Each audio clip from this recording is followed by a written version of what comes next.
Surface paint कर दिया जाता है और दूसरे सरफेस में से आप खुद को देखने का काम करते हो, वो प्लेन मिरर होते हैं। कौन से मिरर है? प्लेन। इसके अलावा कुछ मिरर्स ऐसे होते हैं जो गोलाई में हो जाते हैं, कर्व हो जाते हैं। कर्व समझते हो ना? जैसे एक मिरर तो हो गया ये और उसका एक सरफेस ऐसे पेंटेड हो गया, दूसरा मिरर कुछ इस तरह से या इस तरह से होगा, तो इसमें और इनमें फर्क है ना? ये स्ट्रेट है, ये कर्व्ड है। अगर ये कर्व्ड है तो भी इनका एक एक सरफेस अभी भी पॉलिश है। यहां से ये पॉलिश हो गया तो हो सकता है यहां से इसमें आपके पास ये पॉलिश हो जाए। तो आप ना एक चीज देखो, पहली बात तो ये दोनों मिरर्स कर्व्ड है।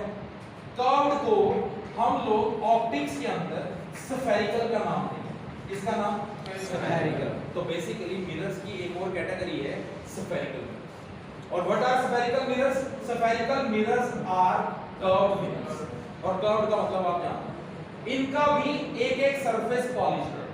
अगर आप इन दोनों डायग्राम को ध्यान से देखो तो इस मिरर का बाहर का हिस्सा पॉलिश किया है, इस मिरर का अंदर का हिस्सा पॉलिश किया है। इसका मतलब साफ है, ये मिरर अंदर की तरफ से दिखाने का काम करेगा और ये मिरर बाहर की तरफ से कोई चीज को दिखाने का काम करेगा। तो जो मिरर बाहर से पॉलिश है, अंदर से वो अपना काम कर रहा है, हम उस मिरर को कनकेव मिरर बोलते हैं। ठीक है? और जो मिरर अंदर से पॉलिश हो जाता है और बाहर से वो दिखाने का काम करता है, हम उस मिरर को कन्वेक्स मिरर बोलते हैं। ठीक है? जो कनकेव मिरर है वो लाइट को इकट्ठा करने का काम करता है, इसी वजह से उसको फिजिक्स में बोलते हैं वो लाइट को कन्वर्ज करता है। और जो कन्वेक्स मिरर है वो लाइट को दूर फेंकने का काम करता है, इसीलिए हम बोलते हैं ये लाइट को डाइवर्ज करता है। समझ आया? पहली बात, मिरर की एक और कैटेगरी है which is called spherical mirror. Spherical mirror basically curved होते हैं और ये ऐसे कर्व्ड होते हैं जिनमें से किसी का अंदर का हिस्सा रिफ्लेक्शन दिखाता है तो किसी का बाहर का हिस्सा रिफ्लेक्शन दिखाता है। जिसका अंदर के हिस्से से रिफ्लेक्शन होगी वो कनकेव, क्योंकि वो लाइट को इकट्ठा कर रहा है, इसीलिए उसको कन्वर्जिंग या कन्वर्ज करना बोलते हैं। जो मिरर लाइट को दूर फेंकता है उसको डाइवर्ज करना बोलते हैं और उसका नाम क्या होता है? कन्वेक्स। ठीक है? अगर हम इनमें से अगर अपने स्फेरिकल सरफेसेस को कंबाइन कर दें तो मैं ऐसे लिख सकता हूं, spherical surfaces combine to form a lens. Lens कब बनेगा? जब हम अपने स्फेरिकल सरफेसेस को जोड़ दें। ठीक है? तो हमारे पास स्फेरिकल सरफेसेस ऐसे भी जोड़े जा सकते हैं और हमारे पास स्फेरिकल सरफेसेस ऐसे भी जोड़े जा सकते हैं। समझ गए? जैसे अंदर का हिस्सा रिफ्लेक्ट कर रहा था, ये है ना, तो इसी के साथ एक और हिस्सा ऐसे बनाया, उसका भी बाहर का हिस्सा पॉलिश कर दिया, तो ये दोनों इस तरह से जुड़ गए। ये अगर इस तरह से जुड़े तो ये आपका पहला लेंस बनाएंगे जिसको आप कन्वेक्स लेंस। क्लियर हो गए? और जो बाहर से रिफ्लेक्शन देते थे वो ये वाला पार्ट हो गया ना, इनका अंदर का हिस्सा तो क्या है? पॉलिश। जो बाहर से रिफ्लेक्ट करेंगे वो आपका कौन सा लेंस बनाएंगे? समझ आ गया? तो व्हाट इज लेंस? हां जी, कॉनकेव मिरर है सर। ठीक है, तो कॉनकेव लेंस होना चाहिए। नहीं, कॉम्बिनेशन में बोला ना, कॉम्बिनेशन स्फेरिकल होगा, बट आपको कॉम्बिनेशन इस तरह से करना है कि एक तरफ कॉम्बिनेशन करो कि बीच में से तो चौड़ा हो, ऊपर नीचे पतला। तो कॉम्बिनेशन मैंने कनकेव का नहीं किया है, कॉम्बिनेशन मैंने स्फेरिकल सरफेस का किया। एक तरफ अंदर के हिस्से को अंदर से जोड़ा, एक बार बाहर के हिस्से को दूसरे के अंदर के हिस्से से जोड़ा, तो ये कनकेव और कन्वेक्स लेंस बनेगा, मिरर्स नहीं बनेंगे। मैंने इतना बताया कि जो मिरर्स हैं वो बेसिकली स्फेरिकल सरफेस है। आप अपने स्फेरिकल सरफेस जोड़ो, एक बार सीधे सीधे, एक बार उल्टा, मतलब एक बार बैक टू बैक और एक बार अंदर से। तो जब वो स्फेरिकल सरफेस जुड़ेगा तो आपको एक कॉम्बिनेशन के थ्रू लेंस मिलेगा। अगर आपका स्फेरिकल सरफेस जुड़ने के बाद कुछ इस तरह का स्ट्रक्चर बनता है, वो ऐसा जो बीच में से कैसा है? थिक, और ऊपर नीचे कैसा है? थिन। तो आप इस कॉम्बिनेशन से बने लेंस को कन्वेक्स लेंस। क्लियर है? और अगर कॉम्बिनेशन ऐसा है कि ऊपर और नीचे वो थिक है और बीच में से वो कैसा है? थिन, तो ये कनकेव लेंस। आया समझ में कंसेप्ट? मैंने बार-बार यहां रिपीट कर रहा हूं, अगर आप कॉम्बिनेशन कर रहे हो स्फेरिकल सरफेस का अंदर से अंदर तो कन्वेक्स, और अगर आप बैक टू बैक जोड़ रहे हो तो कन्वेक्स। समझ आ गया? एक बार फेस टू फेस, एक बार back to back. Face to face जोड़ते वक्त अंदर का हिस्सा चौड़ा हो जाता है तो वो कन्वेक्स लेंस की शेप लेता है, और बैक टू बैक जोड़ते वक्त वो कनकेव लेंस की शेप लेता है। इतना सभी को समझ आ गया? अब आगे चलें तो ये एक स्फेरिकल सरफेस था। फिजिक्स या ऑप्टिक्स अकॉर्डिंगली इसके सेंटर को पोल बोलते हैं। इसमें से जो एक स्ट्रेट लाइन आप पास करोगे उसको ऑप्टिक्स के अंदर प्रिंसिपल एक्सिस का नाम दिया जाता है। क्लियर? अब इसके सामने जो भी चीज आप रखोगे जिसको आप ऑब्जेक्ट बोलते हो, वो अपनी लाइट इस पे डालेगा, और लाइट डालने के बाद ये इसको यहाँ ऐसे लाइट डालेगा तो ये इसको एक पॉइंट पे लाके इकट्ठा करेगा। तो मैंने बोला था एक सरफेस ऐसा है जो लाइट को इकट्ठा करता है, उसको कन्वर्ज करना बोलते हैं। तो यहाँ पे देखो लाइट आई, ऊपर नीचे दोनों तरफ से आई, और उन दोनों तरफ से आई हुई लाइट को इस मिरर ने खुद से इकट्ठा कर दिया। तो ये कन्वर्जिंग मिरर का काम है। एक सरफेस मिरर है, दो सरफेस लेंस है, ये तो समझ आ गया। तो ये एक सरफेस है ना, तो ये किसका काम कर रहा है? मिरर का। अब ये इसके अंदर से रिफ्लेक्शन हो रही है तो ये कनकेव मिरर का काम कर रहा है, और कनकेव मिरर खुद से लाइट को इकट्ठा करता है, इसीलिए इसको कन्वर्जिंग मिरर। आगे समझिए ये कांसेप्ट। अगर इसकी बजाय हम लोग ऐसा दिखाते हैं तो इसका अंदर का हिस्सा मैंने पॉलिश कर दिया, फिर वही बात, ये चीज क्या कहलाएगी? पोल। ये लाइन क्या कहलाएगी? Principal axis. इस पे मैंने ऑब्जेक्ट रखा, सेम वे में लाइट लाई, लाइट लाने के बाद ये क्या करेगा? ये लाइट लाने के बाद इसको इकट्ठा नहीं करेगा, क्या करेगा? दूर फेंक। ये दूर फेंक। इसमें क्या होता है? इकट्ठा करके लाया। जब ये इसको दूर फेंकेगा तो मैं इसको वापस लाकर जहां मिलाऊंगा वहां पे इकट्ठी होगी, और जिस पॉइंट पे लाइट इकट्ठी होती है उसको क्या बोलते हैं? फोकस। समझ आ गया? और पोल से फोकस का जो डिस्टेंस होता है हम उसको फोकल लेंथ बोलते हैं। क्या बोलते हैं? Focal length. ठीक है? जो पोल से ऑब्जेक्ट रखा हुआ है उसको ऑब्जेक्ट डिस्टेंस बोलेंगे। जहां पे उसका प्रतिबिंब मतलब इमेज बनेगी हम उसको इमेज डिस्टेंस बोलेंगे। तो there are 3 distances. First distance is object distance, और इसको ऑप्टिक्स के अंदर u से रिप्रेजेंट करो। दूसरा डिस्टेंस है आपका इमेज का डिस्टेंस, इसको v से रिप्रेजेंट करते हैं। और तीसरा डिस्टेंस आपका कौन सा डिस्टेंस हो गया? फोकल लेंथ, इसको स्मॉल f से रिप्रेजेंट करो। आपको एक इंट्रोडक्टरी पार्ट मिरर का समझ आ गया? एक सिंगल सरफेस क्या बनाता है? एक सिंगल सरफेस क्या बनाता है? मिरर। ठीक है? ये कौन सा कॉम्बिनेशन है जो बीच में से कैसा है? ठीक है, और ऊपर नीचे कैसा है? ठीक। इसका मतलब ये कन्वेक्स लेंस। तो एक कन्वेक्स लेंस हमने यहाँ पे ड्रॉ करा।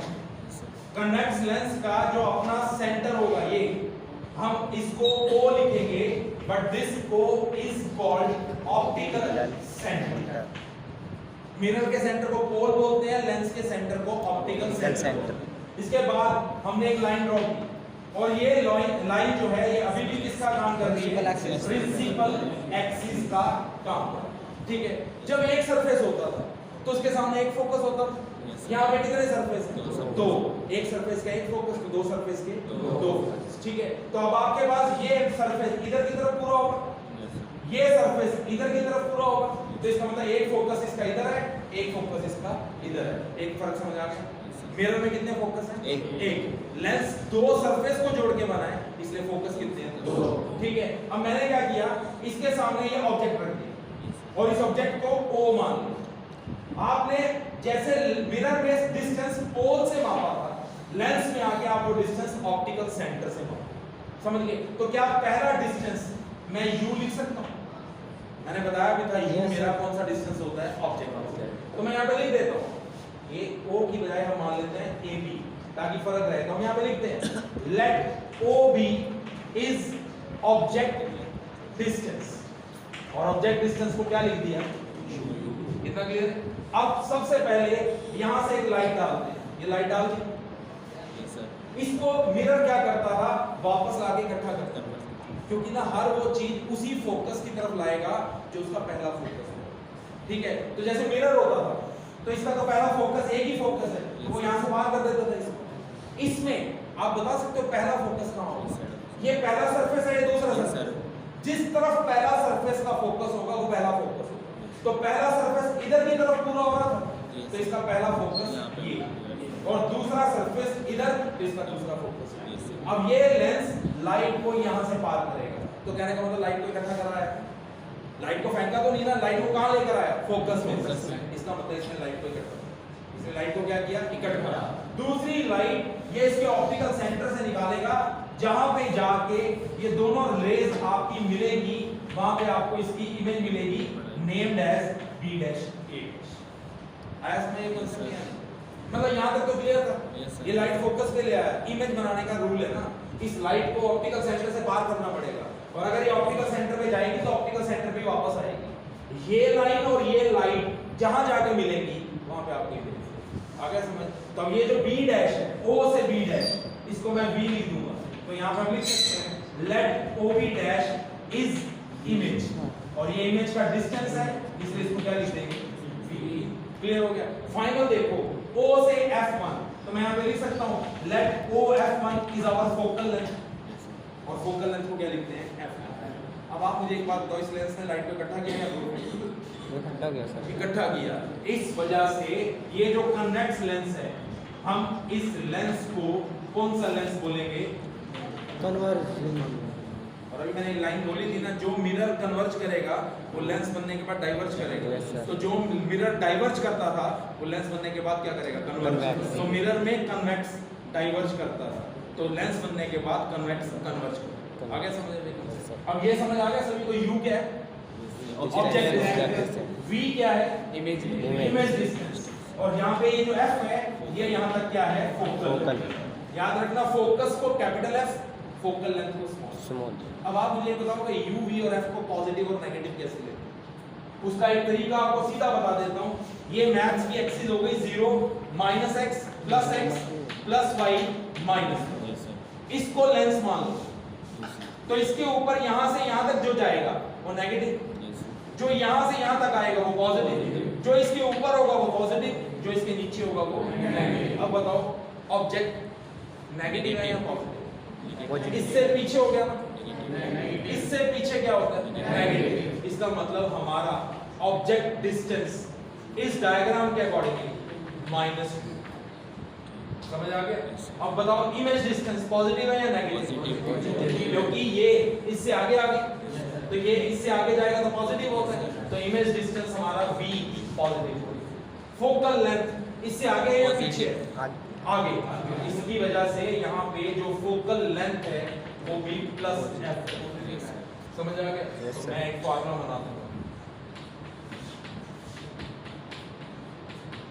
और इस फार्मूले को हम लोग लेंस फार्मूला, कौन सा फार्मूला, हमें पता लग गया होगा V + U - F+। ठीक है, इस फार्मूले को हम क्या नाम देंगे, लेंस। आ गया समझ। डेफिनेशन बताओ क्या होगा, हम बोलेंगे द फार्मूला रिलेटिंग, किसको किसको जोड़ रहा है, object and image, object distance comma image distance and focal. Focal length is called lens formula. अब बताओ सिविल क्लास ये कांसेप्ट सभी को समझ आया, कन्वेक्स लेंस का केस सभी को समझ, अब ये तो सभी को पता लग गया। कनकेव लेंस में ये चीज यहाँ पे क्या है, ऑप्टिकल सेंटर, उसके बाद ये लाइन क्या है, प्रिंसिपल एक्सिस। ठीक है, अब आप एक चीज ध्यान से रखना, ये पहला सरफेस है तो ये तो इधर ही पूरा हो जाएगा, यस सर। और ये दूसरा सरफेस है तो इधर पूरा हो जाएगा। इसका मतलब इस लेंस का पहला फोकस इस तरफ और दूसरा फोकस इस तरफ। जो भी लाइट आएगी उसको लेंस को पहले फोकस में से निकालना है। ठीक है, तो मैं यहाँ पे एक ऑब्जेक्ट रखता हूँ, ये ऑब्जेक्ट हो गया कौन सा, AB, और ऑब्जेक्ट का डिस्टेंस ऑप्टिकल सेंटर से कितना ले लिया, U। इतना सभी को समझ आ गया। इसी तरह फोकल लेंथ अगर इधर की तरफ है तो ये F1, अगर इधर की तरफ है तो F2। ठीक है, अब देखो ये लाइट आई, ये लाइट आने के बाद इसका काम क्या था, यहाँ से पार करना, पर ये लाइट को ऐसे कर दिया, इसका मतलब इसने लाइट को दूर फेंक दिया, और अगर इसने लाइट को दूर फेंक दिया तो ये डाइवर्जिंग नेचर का लेंस कहलाता है। उसके बाद हम इस लाइट को यहाँ से पास करेंगे, Yes, तो sir. पास तो अभी भी पहले फोकस से हुई है पर अपने आप से नहीं हुई, उसको कराया है। इस वजह से कनकेव लेंस आपका कौन सा लेंस बनेगा, डाइवर्स। आया समझ, बोलो सभी को समझ आ गया, Yes, sir. कौन सा लेंस बन गया, डाइवर्स। और उसके बाद फिर वही कंसेप्ट, यहाँ से आप ऑप्टिकल सेंटर से रूट पास करो, जहाँ इंटरसेक्शन होगी वहाँ पे आपको क्या नजर आएगी, इमेज। आया समझ। जैसे यहाँ से ये पास हो गई, ये तो यहाँ इंटरसेक्शन हो गया ना, यस सर। तो दोनों में फर्क दिख रहा Yes, sir. है। उसकी इमेज कितनी बड़ी थी और इसकी इमेज कितनी छोटी थी, तो लगभग यहाँ पे आपके सामने एक कनकेव और एक कन्वेक्स का इमेज फॉर्मेशन है। अब आप एक चीज देख सकते हो, ये इमेज बनी है तो इसको a डैश b डैश मान लेंगे और यहाँ पे b लिख देंगे, ठीक है। इसमें तीनों ही नेगेटिव है, इसमें तीनों क्या है नेगेटिव, क्योंकि तीनों इसके पीछे चले गए, तो u भी नेगेटिव, f भी नेगेटिव और v भी negative. But lens formula change नहीं होगा, क्योंकि उसको जब ड्राइव करते हैं तो उसमें कंडीशंस लगती हैं, वो भी कितना रहेगा 1/v - 1/u = 1/f। आया सभी में एक न्यूमेरिकल्स भी आए। तो यहाँ पे है डिफाइन पावर ऑफ लेंस। अभी मैंने आपको खुद बताया जो पावर है of lens is defined as the reciprocal of focal. अभी आप सबको फोकल लेंथ तो क्लियर हो ही गई, तो हम यहाँ पे पावर ऑफ लेंस के लिए क्या लिख देंगे, power of lens is equal to 1 divided by focal. ये पावर है, तो यहाँ से साफ नहीं दिखाई दे रहा, जिसकी फोकल लेंथ कम होगी उसकी पावर ज्यादा, जिसकी फोकल लेंथ ज्यादा होगी उसकी पावर कम होगी। इसका मतलब यहाँ पे लिख सकते हैं smaller focal length has large power and vice versa। vice versa का मतलब होता है इसका उल्टा, कि जिसकी फोकल लेंथ लार्ज होगी उसकी पावर स्मॉल होगी, ठीक है। अब हमने यहाँ पे पावर को लिखना है 1/f। अब नेचुरल है फोकल लेंथ लेंसेज के लिए तो सेंटीमीटर्स में होगी, ज्यादा बड़ी तो हो नहीं सकती, मीटर में तो लिख नहीं सकता। तो फोकल लेंथ अगर हमें सेंटीमीटर में दिया हुआ है तो हम पावर को इसके यूनिट्स में एक्सप्रेस नहीं कर सकते, क्योंकि आपको साथ में लिखना है units of power is dioptre. क्या है पावर का यूनिट? डायोप्टर। और एक डायोप्टर की पावर तभी होगी जब फोकल लेंथ मीटर में होगी। जब फोकल लेंथ किस में होगी? मीटर में। तो फोकल लेंथ आपको सेंटीमीटर में दिया होगा, आप उस सेंटीमीटर को मीटर में बदलोगे, तो बेसिकली आप पावर को क्या लिख दोगे, मेरे ख्याल से मेरे से बेटर जानते होगे, 1 सेंटीमीटर में कितने मीटर होता है? 100। 1 सेंटीमीटर में मीटर 1/100। 1 मीटर में 100 सेंटीमीटर है ना। जब आप बोलते हो मैथमेटिकली तो 1 मीटर में कितने सेंटीमीटर होते हैं? 100। तो 1 सेंटीमीटर में कितने मीटर बने? समझ गए? तो पहले ये सेंटीमीटर में था मान लो, तो 1/100 हुआ, वो 100 कहाँ चला गया? ऊपर। तो पावर किसमें आ गई? 100/f। समझ आ गया? अब आप मुझे एक बात बताओ, कनकेव लेंस जो था या जो आपका कन्वेक्स लेंस था, इनमें से कौन सा ऐसा लेंस है जिसकी फोकल लेंथ नेगेटिव है? अभी दोनों डायग्राम मैंने आपके सामने दूसरे वाला जब आपने ये बनाया था हाँ सर, तो इसमें आपने बोला नहीं था फर्स्ट फोकस यहीं पे है, तो ये से पीछे हो गया ना, तो इसकी फोकल लेंथ क्या है? नेगेटिव। तो कनकेव का जो f है वो क्या है? नेगेटिव। और अगर इसका f नेगेटिव है तो कनकेव की पावर भी क्या रहेगी? नेगेटिव। कन्वेक्स में f इधर की तरफ होता है, और अगर ये इधर की तरफ होता है तो f क्या होता है? पॉजिटिव। तो इसका मतलब पावर भी उसकी पॉजिटिव। ये आपको